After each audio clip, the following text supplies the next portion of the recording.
Assalamualaikum warahmatullahi wabarakatuh.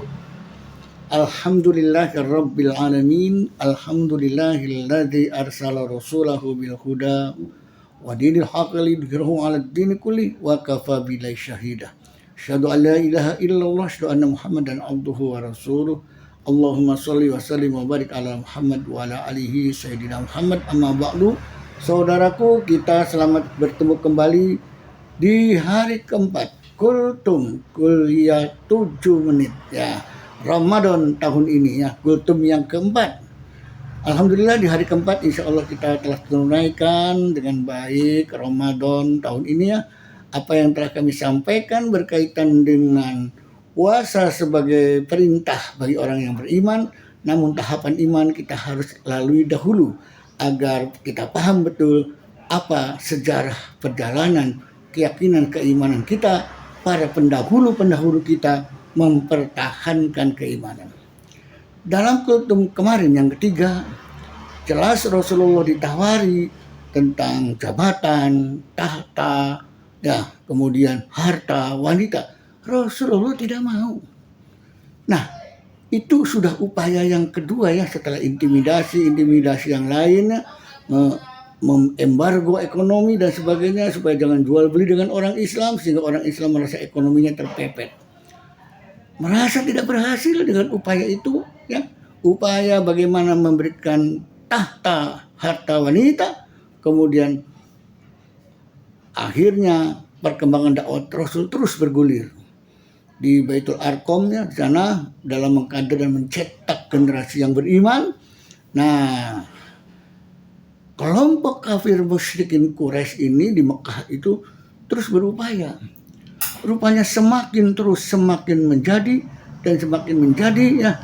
Akhirnya ya mereka berupaya bagaimana ya mengintimidasi supaya lebih takut lagi. Akhirnya ya satu kesimpulan di mana orang-orang Islam ini merasa takut, diintimidasi bahkan diancam, hijrahlah ke Ethiopia. Di sana Raja Najrus menerimanya. Ya, Raja Nasrani menerima Najasyi di sekitar daerah Eropa, daerah Afrika. Di situ para rombongan muhajirin hijrah yang pertama di Ethiopia itu diterima dengan baik.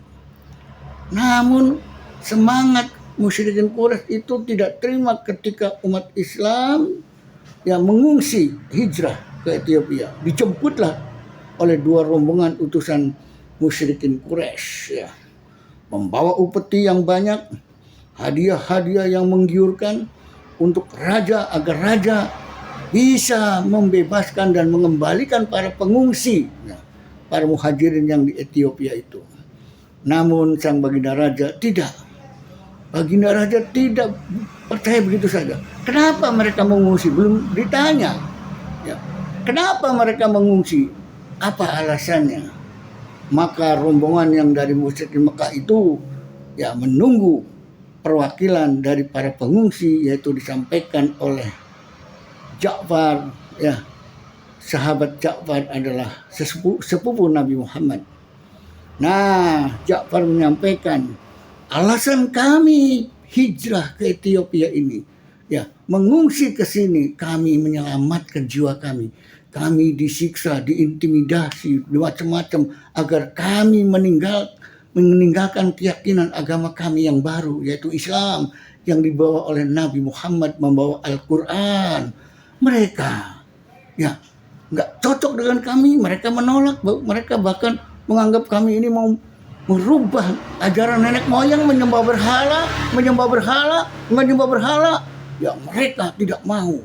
Ya, tidak mau nenek moyang ajaran istiadatnya diganti dengan Islam. Sehingga mereka menyiksa kami, menculiknya dan seterusnya. Kami pindah ke sini, minta perlindungan baginda. Kiranya bisa melindungi kami dari menyelamatkan jiwa kami dari kejaran mereka saudara kami yang tidak setuju dengan Islam. Lantas apa yang dikatakan oleh baginda raja Najrus, Raja Najasyi? Agama baru Islam. Oh, Tolong kalau begitu ya. Tolong katanya tolong. Apa tolongnya? Adakah ajaran agama Islam itu menyinggung-nyinggung tentang kami, ajaran Nasrani? Cerita tentang Yesus. Ada tidak dalam ajaran agama Anda? Al-Quran menjelaskan. Kemudian Ja'far menceritakan tentang ya, ayat-ayat Al-Quran yang berkaitan dengan Yesus. Ya, ada dalam surat Maryam bahwa Yesus adalah dijunjung oleh kami umat Islam. Kami pun beriman kepada Yesus sebagai utusan Allah yang kami sebut dalam Al-Quran namanya Isa ibnu Maryam. Isa itu adalah anak dari ibunda Maryam yang kami imani, yang membawa Nasrani, membawa ajaran agama Nasrani dan membawa kitab sucinya Injil. Kami beriman kepadanya, kami percaya adanya. Kemudian Allah mengutus Nabi Muhammad menyampaikan Al-Quran. Itulah Al-Quran yang menyinggung, menyentuh tentang kisah Nabi Isa, anak dari ibunda Maryam, yang kemudian oleh Anda sebagai orang Nasrani disebut sebagai Yesus ya binti Maryam. Luar biasa ya, luar biasa. Cerita tentang Yesus, tentang Nabi Isa dikisahkan dalam Al-Quran. Raja Negus percaya, yakin betul Raja Negus, yakin bahwa itu mirip dengan ajaran agama kami. Oleh karena itu, hai para penjemput pengungsi rombongan dari Mekah, bawa kembali tuh oleh-oleh upeti yang Anda mau untuk kami tidak butuh, bawa kembali. Kami tidak akan menyerahkan pengungsi kepada Anda. Wah, luar biasa nih perlindungannya. Akhirnya 2 orang utusan ini kembali ke Mekah dengan membawa upeti-upeti yang ditolak oleh Raja Negus. Singkat cerita, salah satu di antaranya tidak kembali ke bos Abu Lahab, Abu Jahal. Dia tidak mau kembali, dia membelok. Anda sajalah, saya nggak mau mengikuti. Nah, ini akhirnya salah seorang ini membelot menemui rombongan Rasulullah dan kemudian dia tidak mau melaporkan kepada baginda Abu Jahal, Abu Lahab. Dan suatu saat orang ini akhirnya masuk Islam. Luar biasa. Sejarah bagaimana mempertahankan iman. Ya, sahabat-sahabat kita di awal keyakinannya diuji, disiksa, dicaci dan dimaki. Sampai mengungsi. Saudaraku, mari Ramadan ini kita mantapkan iman. Iman kita yang ada dalam keyakinan kita bakar terus. Agar membara imannya, menjilat-jilat wajilat qulubuhum. Alhamdulillah Ramadan ini insya Allah bakal terus membina, mendidik kita menjadi insan yang menuju ke arah takwa. Mari kita akhiri pada pertemuan yang keempat ini, nanti kita lanjut esok pagi, esok sore dalam suasana kultum yang kelima. Ayo kita akhiri dengan asyhadu alla ilaha illallah astaghfirullah nas'alukal jannata wa na'udzubika minan nar.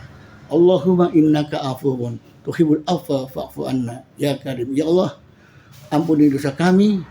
Engkau Maha Pengampun dan Engkau suka kepada orang yang minta ampun, maka ampunilah kami. Demikian kurang lebihnya. Assalamualaikum warahmatullahi wabarakatuh.